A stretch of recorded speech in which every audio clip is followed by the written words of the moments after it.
Ah, ninguém mais quer trabalhar.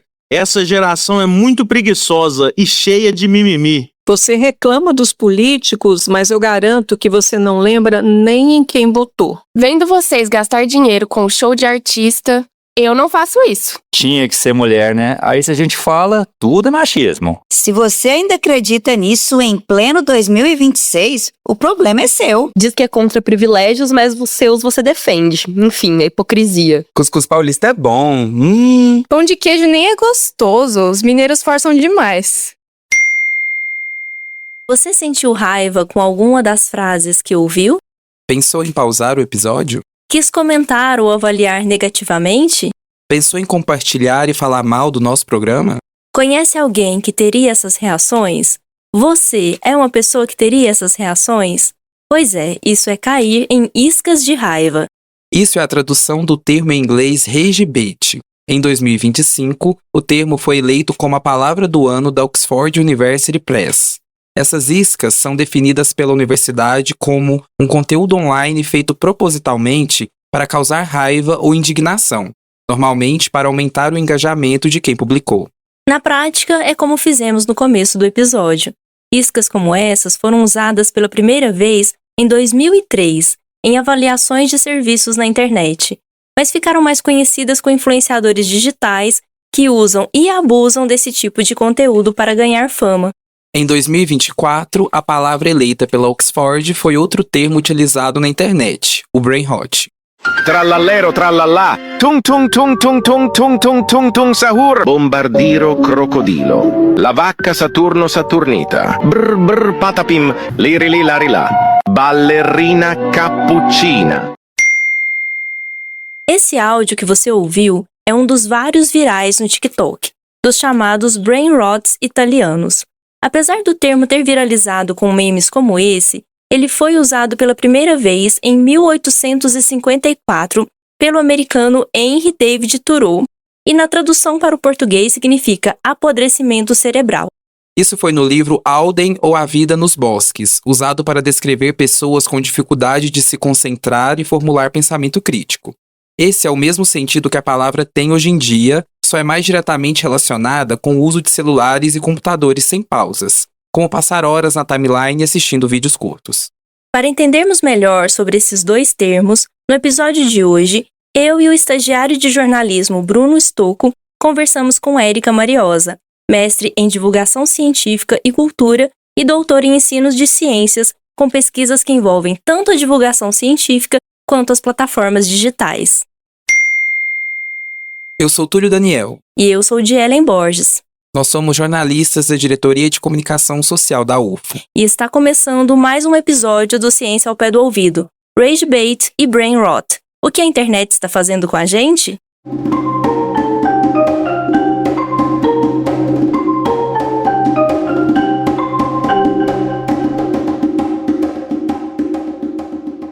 Bom, sejam bem-vindos então, Dielen, Bruno, sua estreia aqui no Ciência ao Pé do Ouvido. E aqui na introdução a gente já falou um pouquinho dos termos que a gente vai abordar hoje no podcast. Dentre eles, né, o brain rot italiano, inclusive. Vou confessar que é um estilo de vídeo que apareceu muito pra mim no final do ano passado, no começo desse ano, e que ficou ali rodando na minha timeline. Eu queria que você explicasse um pouquinho pra gente, Bruno, principalmente você, né, Dielen, que tá aqui, que participaram da entrevista com a Érica. O que é esse brain rot, o italiano, esse termo que tá viralizado por aí? Bom, o italiano é primeiro aquela coisa que todo mundo já viu sobre, né? É aquelas imagens de IA, de coisas que não fazem muito sentido. Por exemplo, acho que o mais famoso talvez seja o tralaleiro tralalá, né? Que é um tubarão com duas pernas e usando tênis. Então, olha, mas você falou que todo mundo viu e assim, eu que represento os millennials aqui, eu não conhecia o brain rot italiano, não conhecia. Conheci na nossa apuração, mas até então não aparece pra mim. Eu sou cronicamente online, mas na minha bolha, o meu algoritmo não me expõe a isso. Olha só. E saiu um pouco da bolha da internet, né? A questão do meme em si, né? Viraram bichinhos de pelúcia. A gente tava comentando ali na sala, inclusive, e uma das nossas estagiárias falou, nossa, eu tenho um chaveiro da bailarina Cappuccina aqui. Eu falei, nossa, essa é a minha fave, assim.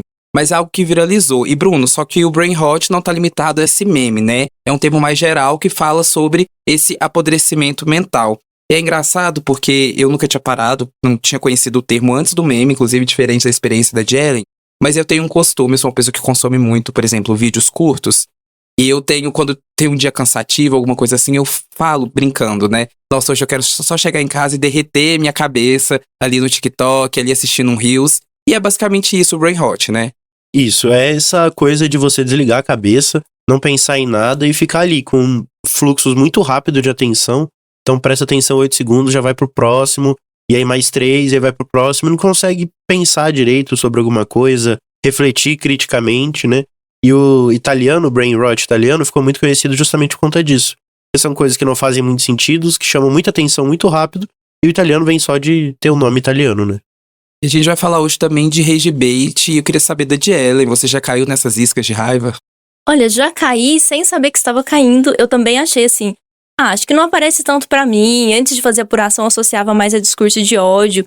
Daí percebi, até comento isso também na nossa entrevista, que vocês vão ouvir daqui a pouco, como que, por exemplo, vídeos de desperdício apareciam pra mim e eu sentia vontade até de comentar que algum alimento estava sendo desperdiçado, algo assim. E, na verdade, seria cair em isca de raiva. Talvez eu não tenha caído tanto, porque eu sou bastante comedida em comentar. Diz que sou cronicamente online, mas eu tenho um comportamento mais de consumir os conteúdos e não tanto de publicar, só mais aqui na esfera do jornalismo mesmo. Mas tem iscas de raiva como essas, que não são necessariamente um discurso de ódio, mas sim algo pra te prender, pra você ficar com vontade de contestar alguma informação errada que tá ali. E aí, quando a gente resolveu abordar esse tema, eu pensei logo na Érica Mariosa, porque é uma divulgadora científica que eu acompanho bastante, ela é uma pesquisadora dessa área, e ela já participou aqui na UF com a gente, do Comunica Ciência, presencialmente. Também ela ministrou uma das aulas de um curso que nós temos disponível no canal da UF no YouTube, sobre divulgação científica, e ela tem feito algumas publicações sobre isso também nas redes sociais, então foi uma convidada que já apareceu assim como ideal pra gente trabalhar esses dois temas. Então vamos ver a entrevista de vocês dois com a Érica.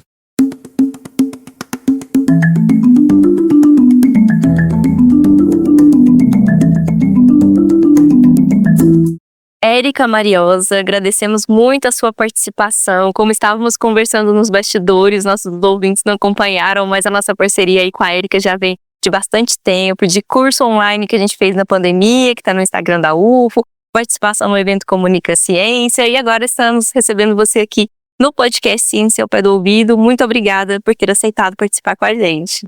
Imagina, eu tô super à disposição sempre, me chama todo dia. Érica, eu queria começar perguntando para você quem é Érica Mariosa no currículo Lattes. Meu Deus, que difícil, Bruno. Já começa assim? Bom, eu vou começar dizendo que eu sou uma pessoa que não gosta muito dessas coisas do ai, doutor, doutora, sabe? Eu não sou muito essa pessoa mesmo. Eu vim do mercado de trabalho para a academia, então trabalhei mais de 20 anos no mercado de trabalho, então eu não tenho muito apego a essas coisas. Mas eu sou doutora em ensino de ciências, defendi minha pesquisa sobre comunicação na pandemia, comunicação sobre Covid. Sou mestre em divulgação científica, especialista em jornalismo científico e graduada em relações públicas. Então eu pesquiso e trabalho comunicação, voltada à ciência, à saúde, a mídias sociais, ao funcionamento dessa relação da sociedade com os veículos de comunicação há 24 anos agora. E fora do currículo Lattes, quem é a Érica? Eu sou, acima de tudo, mãe. Eu sou mãe de 2 adultos agora. Quando eu voltei para a academia, eles eram pequenos, acompanharam essa fase. Sou mãe de pet também, sou esposa, sou uma pessoa que luta pelos direitos da mulher, feminista raiz, que acredita que uma pessoa bem informada ela tem condições de ter melhores condições de decisão. Assim, eu sou muito defensora do direito da sociedade pela informação para que a partir disso ela possa tomar decisões na vida dela. Eu sou muito a favor da liberdade de expressão, muito a favor da liberdade de imprensa, e eu acho que quanto mais informado você está, mais condições de exercer suas funções, seus direitos, seus deveres na sociedade você tem. Ah, maravilhosa, somos seus fãs por aqui. Fica a dica aí para vocês acompanharem o trabalho da Érica, que é muito interessante. E dessa vez nós te convidamos para falar sobre 2 assuntos que são relacionados, que são as 2 palavras eleitas por Oxford como palavras do ano. E antes da gente entrar um pouco mais detalhadamente nesse assunto, é importante conceituar para os nossos ouvintes primeiro gostaria de te pedir para nos ajudar a entender o que é o brain rot, deterioração cerebral ou apodrecimento cerebral, que foi a palavra de 2024. Como que a gente pode explicar o que é esse apodrecimento cerebral? Então, eu acho muito interessante essas palavras novas, né, que os dicionários se propõem, mas eu sou uma grande defensora dos termos em português. Eu sou uma pessoa que, sempre que pode, evita termos em inglês, porque eu acho que as pessoas se aproximam mais da ideia do que é aquilo, né? Então, o brain rot, que em português, deterioração cerebral, que difícil, é apodrecimento do cérebro. Essa ideia, que é a palavra do ano por Oxford, é uma maneira da Oxford dar atenção para um determinado conceito que ela entende que é atual e que precisa estar sendo discutido na sociedade. É para isso que serve essas palavras do ano. Então, o que ela está tentando chamar atenção é sobre essa ideia da gente estar meio zumbizado em relação, principalmente às mídias digitais. A essa situação em que a gente fica tão preso naquela situação, ao Reels do Instagram, ao rolamento do TikTok, a discussões que vivem dentro do virtual, que a gente acaba se distanciando da realidade. Então, é bem essa ideia do zumbi mesmo. Você fica preso numa situação e o cérebro vai apodrecendo, diminuindo, perdendo as conexões de vida, olho no olho com as pessoas, perdendo a noção de realidade, perdendo a noção do que está acontecendo à sua volta consigo mesmo. Então é aquela situação em que a pessoa fica tão presa que ela não percebe que ela ficou com fome, que ela não percebe que ela não foi ao banheiro, que ela não percebe que ela está brigando por uma coisa que nem faz parte da realidade dela. Essa é a ideia do brain rot. Se você parar para pensar, essa ideia de zumbização dos veículos, ela não é uma ideia nova. É uma ideia de quem é velha como eu, lá dos anos 90, 80, 90, ela já era discutida frente à televisão, frente ao videogame. Mas é que hoje, a partir do momento que a tela está na palma da tua mão, ela fica muito mais acessível, fica muito mais difícil de você se desvencilhar dela, né? Porque quando eu era criança, né, até meus filhos serem crianças, você pegava, desligava a televisão e falava assim, vai pro quarto, né? Tipo, vai brincar lá fora. E hoje em dia já isso não acontece, porque o celular acompanha, né? O celular, o tablet acompanha. Então, é essa ideia de que você fica preso a alguma coisa a ponto de você apodrecer. Feio, né? E já em 2025, a palavra escolhida foi, como você gosta de abrasileirar, de trazer para o português, foi a isca de raiva, o rage bait. O que é essas iscas de raiva? As iscas de raiva eu acho mais complicado do que o brain rot, porque o brain rot ele é o apodrecimento. Porque o apodrecimento é uma coisa que você consegue perceber. A isca de raiva não. A isca de raiva você demora um pouco para entender que você entrou naquele funcionamento. É engraçado que a Oxford fala que é dessa palavra em 2025, né? Mas lá em 2022, a gente já discutia essa estratégia no nosso trabalho aqui na Unicamp, né? E antes disso, o Felipe Neto falava disso em 2017. Por isso que a gente chama de estratégia Felipe Neto. Não foi ele que inventou, o conceito não é dele, mas ele veio a público falar sobre a isca de raiva em 2017, no especial dele no Netflix, em que ele explica a virada de chave, quando que ele deixa de ser aquela pessoa comum que está nas redes sociais e vira o Felipe Neto, né? Então ele explica de forma bem didática, né, como que faz essa volta, que é a isca de raiva. Então o que a gente precisa entender, Bruno, é que as mídias sociais, ela tem por pressuposto te manter o mais preso possível. Essa é a ideia. Quanto mais tempo você fica exposto à tela, mais oportunidades de venda ela tem. A gente precisa sempre se lembrar que as plataformas digitais são empresas, ou seja, elas visam lucro. Elas não estão ali fazendo caridade, elas não são boazinhas, elas não são legaizinhas. Elas estão visando lucro, ponto final. Então, a partir do momento em que você está exposto àquilo, ela quer que você fique muito tempo lá dentro para que você seja compelido àquilo que ela está vendendo. A um produto, a uma ideia, a qualquer coisa que o anunciante dele tenha pagado para anunciar. Então a isca de raiva, ela funciona nessa ideia de te manter preso. Ou seja, são produções, vídeos, likes, o próprio funcionamento do algoritmo, a posição das coisas na tela, para que te provoque reações. Isso é isca de raiva. Então ela quer que o quê? Que você curta, que você compartilhe, que você comenta, dentro e fora que isso transborde para outras mídias. Então a gente vai ver televisão hoje em dia, a gente vai ver nos programas assim, o que viralizou na internet essa semana, o feed da Ana. Então, o que eles querem é que o transborde, que isso saia do online para o offline. Essas estratégias fazem com que você perca seu tempo, não. Faça com que você se prenda lá dentro. E então, o diálogo, a forma que é colocada a informação é para te provocar algo. Então, é aquelas chamadinhas assim do tipo, os médicos não querem que você saiba, o segredo da tumba do faraó. É sempre uma maneira que você fique mexido com aquilo e reaja. Eu costumo falar, Bruno, que a gente precisa comparar essa situação com a sua amiga que vende bolo, por exemplo. Todo mundo tem uma amiga que vende bolo, docinho, para viver.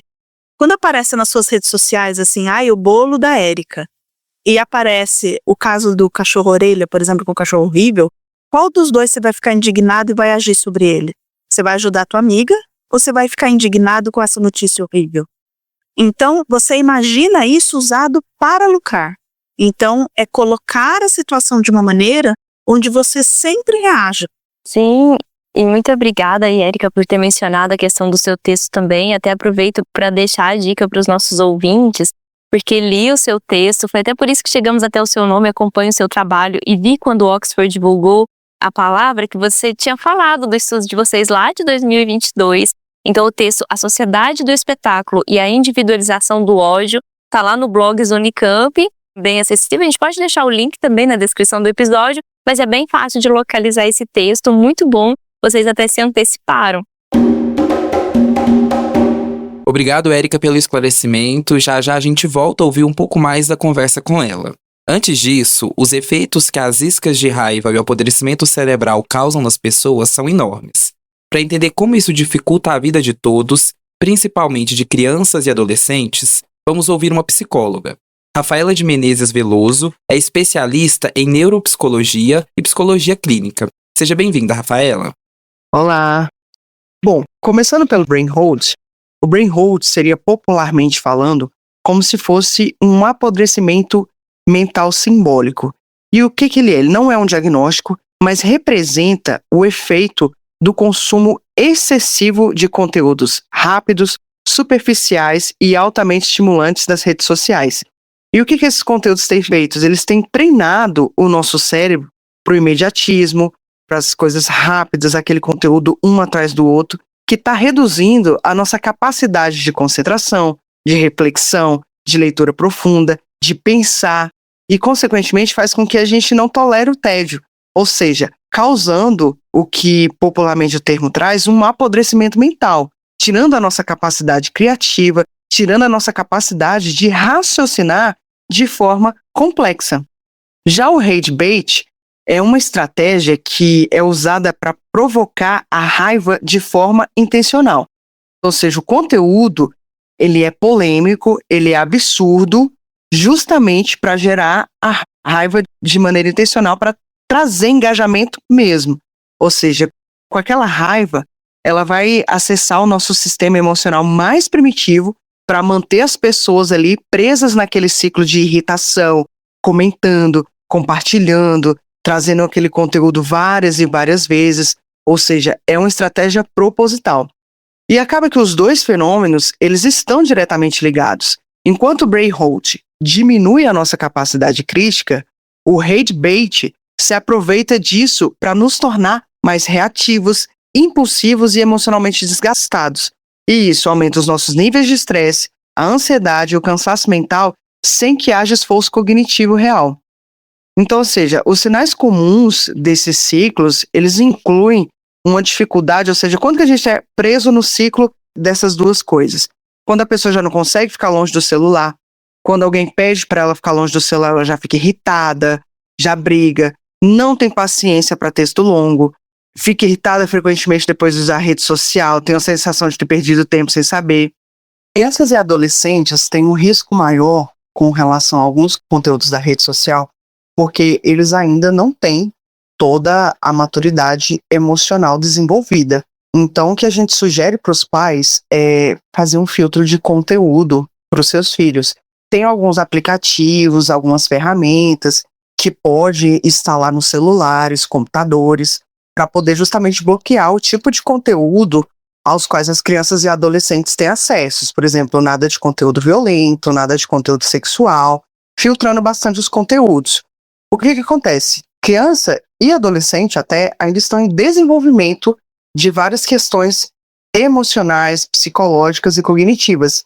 Então, se a gente, de certa forma, não conversa e não blinda as nossas crianças dessas questões, nós estamos expondo elas a um risco muito grande. Então, nós adultos, a gente tem um pouco mais de regulação por causa das nossas vivências disso, mas se a gente também não se blindar, a gente tem risco. Então, com crianças, a recomendação é os pais ficarem de olho no conteúdo que seus filhos estão consumindo e, de preferência, colocar esses aplicativos de bloqueio de conteúdo. Senão a gente vai ter muitos problemas de saúde mental relativos às crianças e aos adolescentes. Obrigada pela entrevista, Rafaela. Muito interessante saber quantos efeitos negativos esse tipo de conteúdo pode causar nas pessoas. Agora vamos voltar com a Érica para entender um pouco mais sobre as iscas de raiva e o apodrecimento cerebral.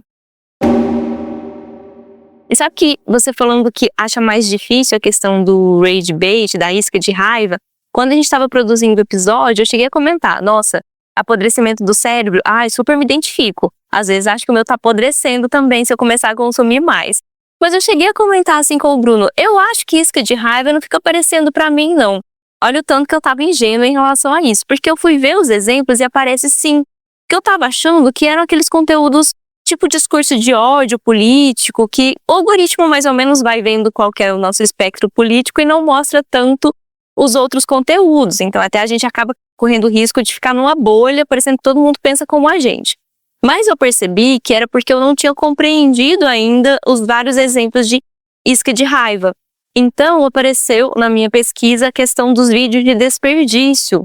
Aquelas receitas, por exemplo, fazer uma lasanha dentro de uma pia suja, ou quando vai cortar um tênis caro para transformar numa sandália, mas é uma sandália que não é funcional, é um desperdício, sim, tem qualidade. Isso sim aparece para mim.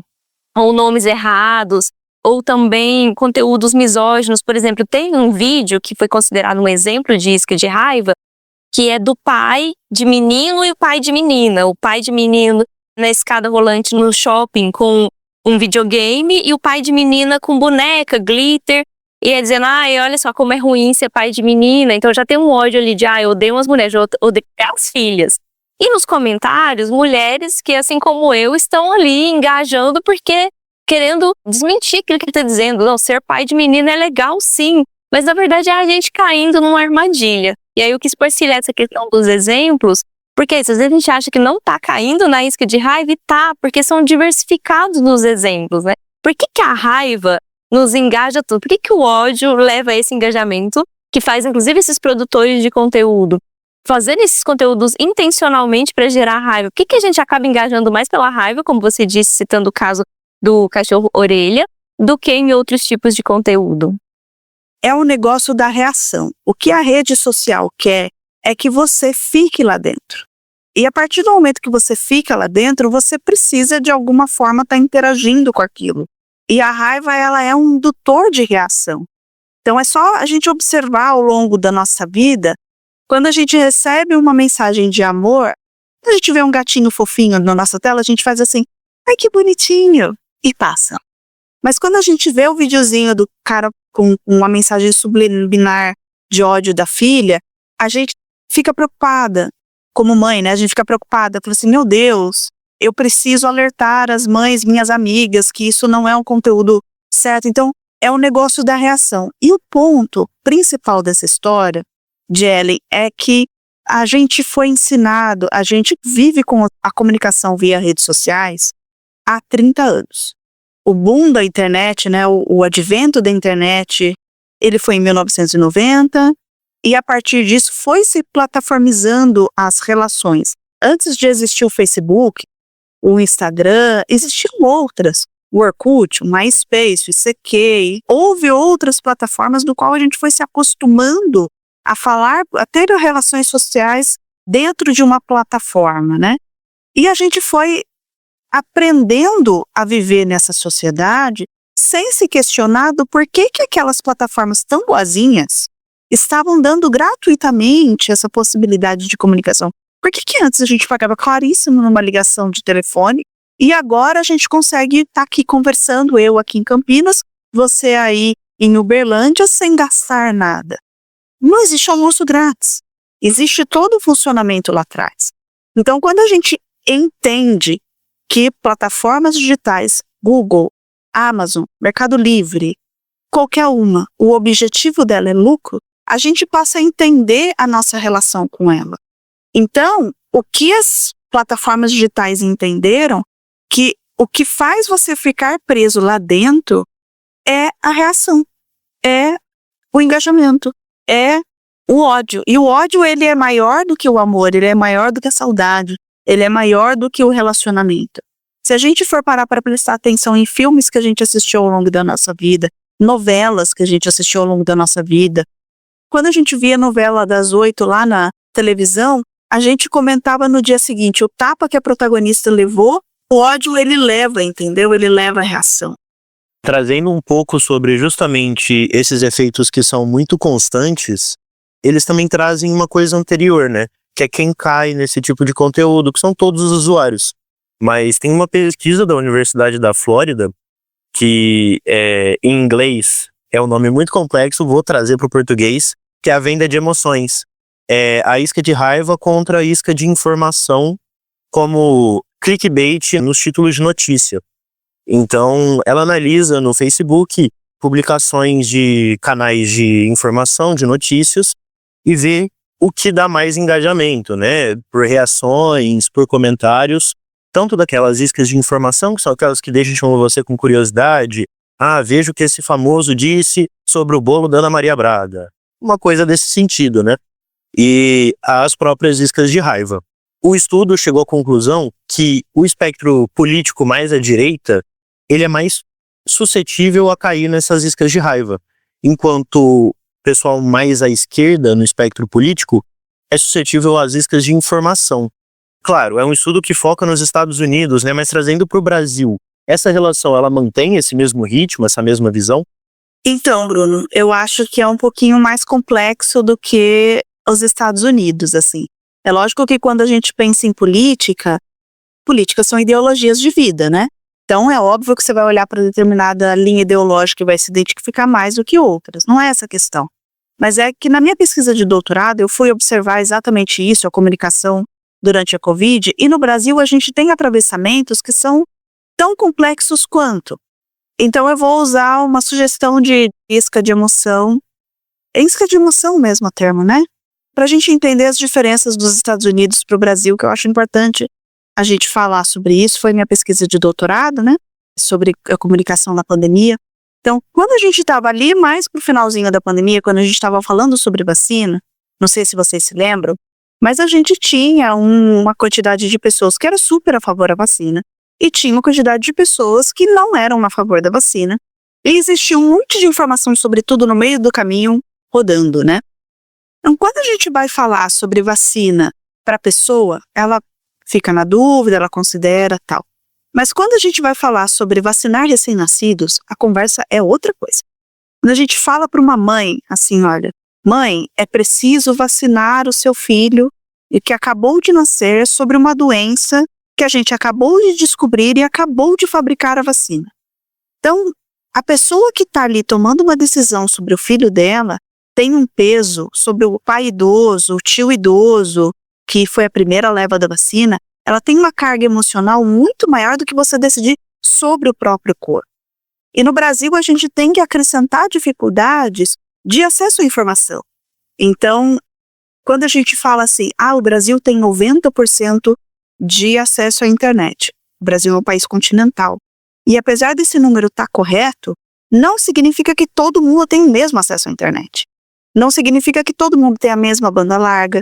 Podcast é uma mídia de comunicação muito boa porque ela não gasta tanto dados. Você pode fazer o download do episódio quando você está no Wi-Fi e ouvir offline no caminho do ônibus, na fila do supermercado, enquanto você está lavando uma louça, diferente de um vídeo no YouTube de 2 horas. Quando você vai ver um vídeo no YouTube de 2 horas, isso exige uma quantidade de dados que é complicado. Então, é muito irreal e eu diria até desumano a gente acreditar que todo mundo recebeu a mesma quantidade de informação. Por quê? Quando a gente sai do digital e a gente vai falar sobre jornalismo presencial, o Brasil tem uma deficiência absurda de jornalismo, que se chama, o termo técnico é deserto de notícias, que são locais no Brasil que não tem nenhum veículo de notícia local. Então eu, Érica, que precisava vacinar os meus filhos, se eu não tivesse uma mídia jornalística aqui em Campinas excelente, eu não ia saber em qual posto eu deveria ir, quando, de que jeito, como que eu faço o cadastro, que dia que eu tenho que estar lá. Eu dependia do digital. E se eu não tenho acesso a uma internet para saber a informação, como que eu ia vacinar? Como que eu ia decidir se eu devia ou não vacinar meu filho? Como que eu ia entender como funciona a vacina de RNA? Então, isso para ilustrar essa questão política, Bruno. Porque é muito além do eu sou de direita ou sou de esquerda. Quando a gente fala de um Brasil continental que tem diversas camadas sociais e diversas camadas de acesso à informação. Quando você está numa situação em que você não sabe o que fazer, você acessa jornal, e se eu não tenho jornal?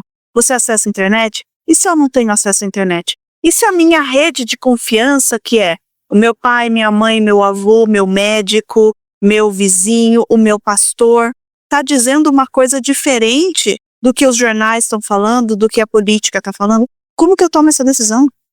Não é simples. A questão aí que a gente vai entrar nos fake news, na desinformação, é que existe o mecanismo de informação plantada para desinformar, com o objetivo de lucrar, com o objetivo de causar caos, com o objetivo de implantar ideias que são importantes e interessantes para uma camada da sociedade, que é outra discussão. E isso é crime. Quando você não tem responsabilidade na informação que você está transmitindo, você está cometendo um crime. E aí a gente pensando assim, em possíveis soluções, muitas vezes são dadas dicas num âmbito muito individual, que elas também têm a sua importância, mas também tem soluções para serem tomadas coletivamente, né, como sociedade. Então a gente tem todo o debate em torno da regulamentação das mídias, da responsabilização das plataformas. Tivemos no fim do ano passado muito debate sobre a questão da adultização, que chegou até o Estatuto Digital da Criança e do Adolescente, quando a gente pensa em públicos que possam estar mais suscetíveis, né? Compreendi isso que você falou, todos nós estamos. Mas aí quando a gente pensa, por exemplo, em crianças na internet ainda mais vulneráveis. Então, a gente gostaria de te ouvir falando um pouco sobre essas possíveis soluções, mas primeiro vamos pensar coletivamente, como política de Estado, o que a gente precisa fazer, já que a internet está tanto assim nas nossas vidas, e os celulares, como você disse, é o que era um facilitador, agora nós estamos até dependentes do celular.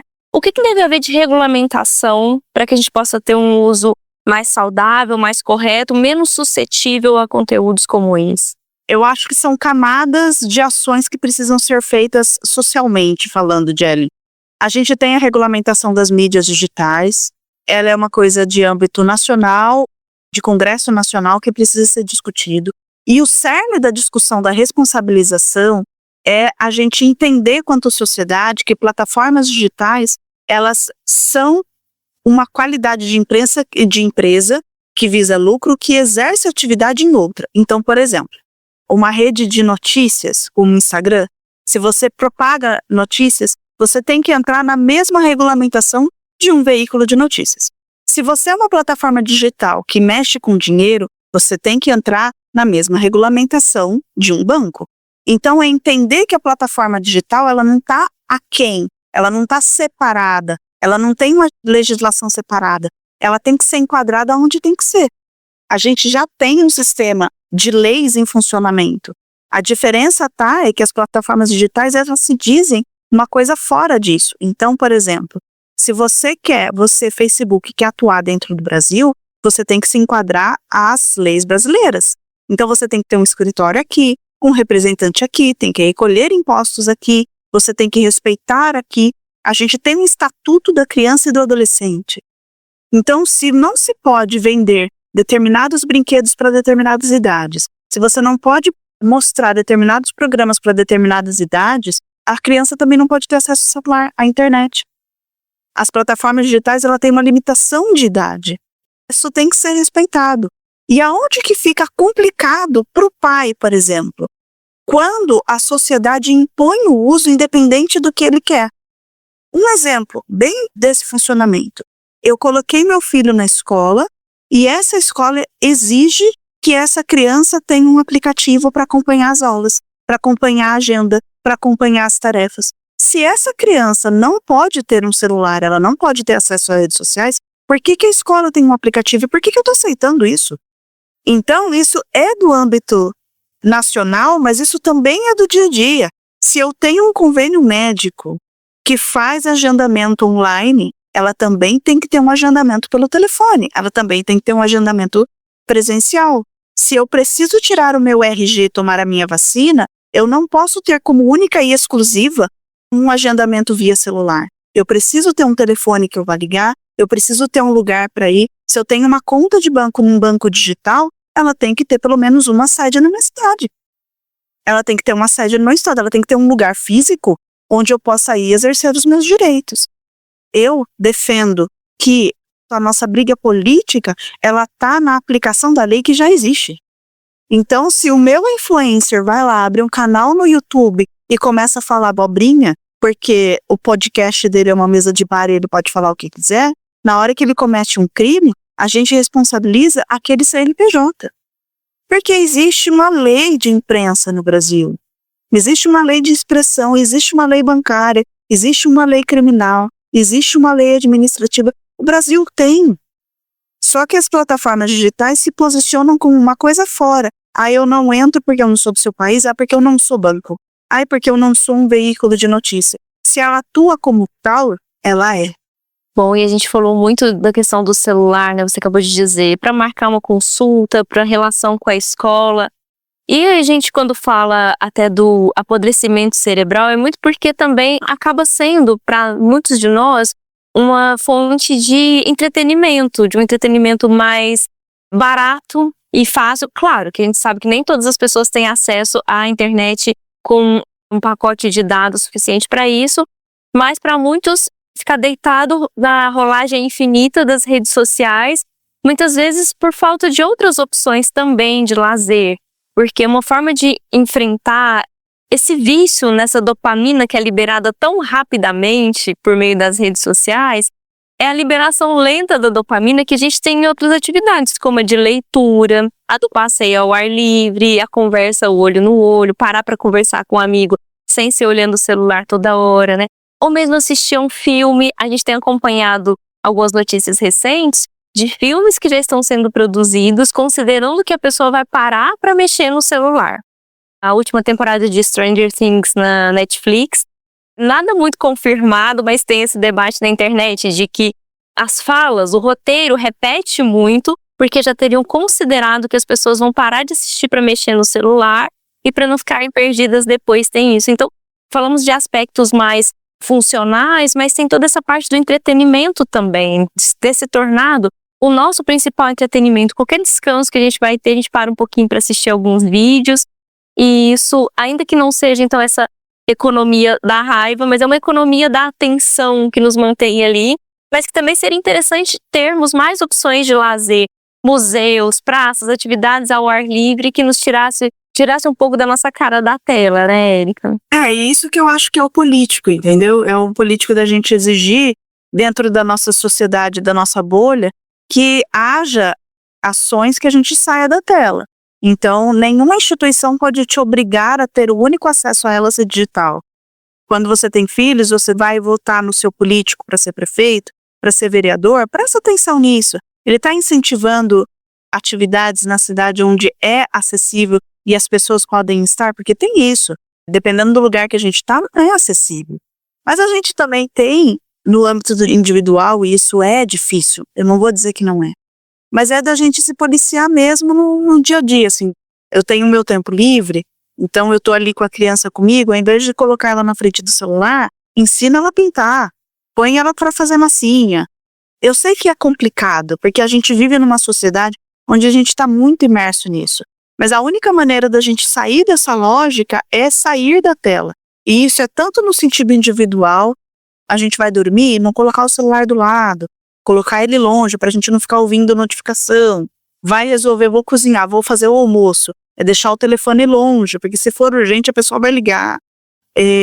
Quanto no social, quanto no âmbito político. Exigir que as instituições que te atravessam não te obriguem a estar no digital o tempo todo. Então, eu gostaria de comentar, a gente estava falando um pouco sobre as crianças, o Estatuto Digital da Criança e do Adolescente, e como pode ser resolvido isso, né? E toda essa questão das crianças e da recomendação de quando usar, a partir de quando usar, como usar. E o apodrecimento, né? O brain rot, ele também tem uma espécie de trend na internet que acontece muito. Tem jogos sobre, tem vídeos a todo momento viralizando que são o brain rot italiano, que são aqueles personagens feitos por inteligência artificial com nome em italiano, né? O tralaleiro, tralalá, o tum tum tum sahur, enfim, tem milhares de variações. E principalmente quem consome esse conteúdo são crianças, adolescentes, jovens, adultos, e eles são muito desses conteúdos superficiais, que acabam sendo repetitivos e não tem nada muito profundo, não passa nada, só mostra os personagens e fala o nome e vai repetindo. E eu tenho um irmão de 9 anos, por exemplo, que ele consome muito desse tipo de conteúdo por conta de jogos online e acaba vendo vídeos, vai procurar alguma coisa para assistir, ele procura isso. E ele procura na internet, no YouTube, em todas as mídias que ele tem pouco de acesso, maioria supervisionada, mas ainda assim, ele vai lá e procura. Eu quero ver um brain rot. E aí ele já sabe, ele fala isso. Eu falo o nome do jogo, ele sabe que é isso. Mas ele não sabe que é um apodrecimento mental e é uma coisa que os amigos deles também. É uma coisa que está muito visível nesse conteúdo mais infantil. Eu queria saber de que forma esse tipo de conteúdo mais especificamente, né, dessas inteligências artificiais, como que exemplificam o conceito de apodrecimento cerebral, né, pelo consumo excessivo desse conteúdo caótico e muito rápido. Não precisa nem ser excessivo, né? É só não ser nada. É você ocupar o tempo da criança, porque a gente vive num mundo muito acelerado, os pais estão muito ocupados, eles estão com dificuldade de acompanhar, é impossível acompanhar mesmo. E é aquela situação entre a criança tá vendo o conteúdo, que você não sabe se vai aparecer um conteúdo pornográfico, um conteúdo de ódio, uma coisa, né, criminosa. Às vezes esse é o lugar onde é, entre aspas, seguro, porque a criança desse momento precisa de atenção e tempo, e isso não é fácil no dia de hoje, que é mostrar alternativas para a criança em cima disso. A criança ela tá na fase de absorver cultura, de absorver caráter, de absorver mundo, de construir quem ela é como pessoa. Então, se o tempo dela é preenchido com um conteúdo que é apenas repetição, ela é apenas barulho, e ela não ensina nada, ela tá montando caráter em cima do nada. Isso não contribui, é só nada. Com o tempo, ela vai acabar, porque aquilo gera dopamina, gera felicidade, gera conforto. Com o tempo, a criança vai começar a rejeitar aquilo que é desconfortável para ficar só dentro do conforto. E o mundo não é confortável, o mundo é desconfortável. Então, eu acho que o complicado, Bruno, para o seu irmão, para os meus sobrinhos, né, para as crianças que me aproximam, para mim a discussão não é sobre a criança estar vendo isso, mas é porque que a gente não tem tempo para fazer outra coisa com a criança. Porque ver esse conteúdo italiano, quando eu era criança, eu também tinha os conteúdos de nada. Os meus filhos, quando eram crianças, também tinham seus conteúdos que não eram nada. E assuntos como esse, eles se relacionam a tantos outros conteúdos. Por exemplo, quando a gente fala sobre crianças nas mídias sociais, a gente já pode fazer toda uma relação com a maternidade, por exemplo, que você falou lá no início, quando se apresentou, que é justamente isso. Aí a gente já fica com receio. Nossa, estamos colocando mais carga mental ainda nas mães, que a gente sabe que tem uma dificuldade de tempo, que é complicado realmente para o desenvolvimento da criança, ela está na tela, mas também tem esse problema da falta de tempo das mães, das mulheres sobrecarregadas. É muito complexo para você simplesmente só brigar com um personagenzinho italiano, não é simples. Eu fico imaginando você que tem um irmão que tipo a tela tá na frente dele. É impossível você monitorar isso. Por isso que eu acho que é uma questão social, entendeu? É maior do que uma pessoa, uma criança, uma coisa, é todo o movimento que tem gerado isso. Mas aí a gente faz pequenas coisas, por exemplo, lá em casa a gente não deixa meu irmão usar fone de ouvido. Porque se ele tá preso no fone de ouvido, é porque a gente não pode saber. Por que a gente não pode saber o que ele tá vendo? Então, para encerrar, nós estávamos conversando um pouco antes sobre as nossas áreas de estudo, do discurso, da linguagem, da linguística, da comunicação. E estamos falando sobre 2 termos escolhidos pelo dicionário de Oxford recentemente, nos 2 últimos anos. Para encerrar, eu gostaria que você comentasse sobre a importância de dar nome às coisas, de existirem palavras para isso. Se de alguma maneira já capta que há alguma consciência de que o problema existe e de formas de fazer um enfrentamento a esse problema também. Por que é importante que os problemas tenham um nome, que as coisas tenham um nome? E bem Palavras e as Coisas do Foucault, né, Jelen? Você pegou lá do Palavras e as Coisas. Então, é aquilo quando a gente começou a conversar, né, do porquê que a Oxford faz esse trabalho, né? Tem outros dicionários que fazem, o dicionário Collins, por exemplo. Então, é dar luz para uma problemática, quando a gente dá nome para uma coisa, é dar luz para uma problemática que está na sociedade e precisa ser enfrentada. Não quando a gente está sentindo alguma coisa, está passando por alguma coisa, está vivenciando alguma coisa, a gente não sabe muito bem como nomear, a gente não consegue discutir sobre ela. Quando a gente dá nome a uma determinada coisa, a gente começa a entender o que é, a gente começa a localizar ela na sociedade. A partir do momento que a gente localiza, a gente consegue entender o que é preciso ser feito para que aquilo seja eliminado, para que a gente tenha uma relação mais saudável com aquilo e como vivenciar aquilo. Então, dar nome a esses conceitos, ele ajuda a localizá-los. A Oxford, ela procura dar luz para essas situações. Eu acho que no Brasil a gente também tem esse movimento. A questão é que a gente precisa começar a falar mais em português e menos em inglês para que a gente entenda que as coisas no Brasil é um país da América Latina, ele é um país que tem uma história, uma sociedade, uma economia diferente do norte global, então as problemáticas aqui são diferentes. Então, a gente precisa enfrentá-los também de acordo com a nossa realidade. Érica, muito obrigada. Foi muito bom conversar com você, que trouxe justamente esse debate mais para o nosso contexto brasileiro. Pegamos esse gancho da eleição das palavras, dos termos, e procuramos contextualizar com a nossa realidade, com as particularidades. Claro, o Brasil é enorme, como você mesmo comentou, tem nuances muito diferentes a depender da localidade, mas aqui no Ciência ao Pé do Ouvido nós procuramos relacionar um pouco mais com o nosso contexto, e é sempre um prazer te ouvir. Você já é uma parceira nossa em diferentes ações, e muito obrigada aí pela entrevista, por partilhar os seus saberes com a gente. Obrigada pela oportunidade. Gente, precisando, você já tem meu telefone, é só me chamar.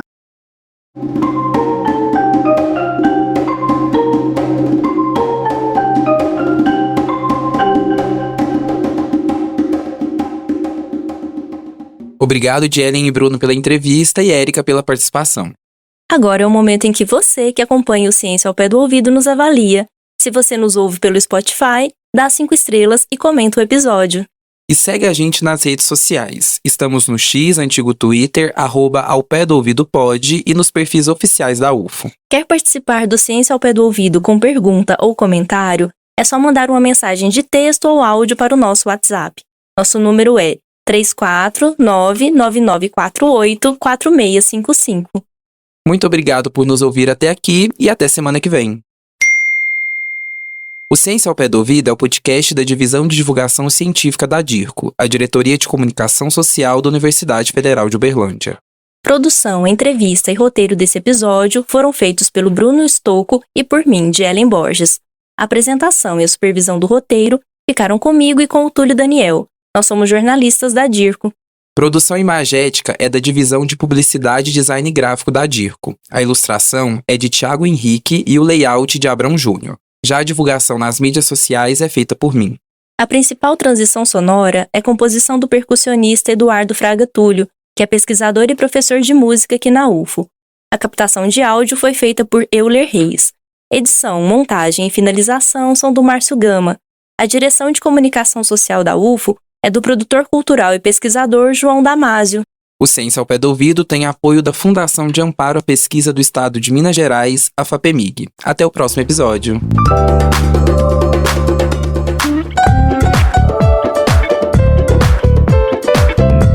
Ciência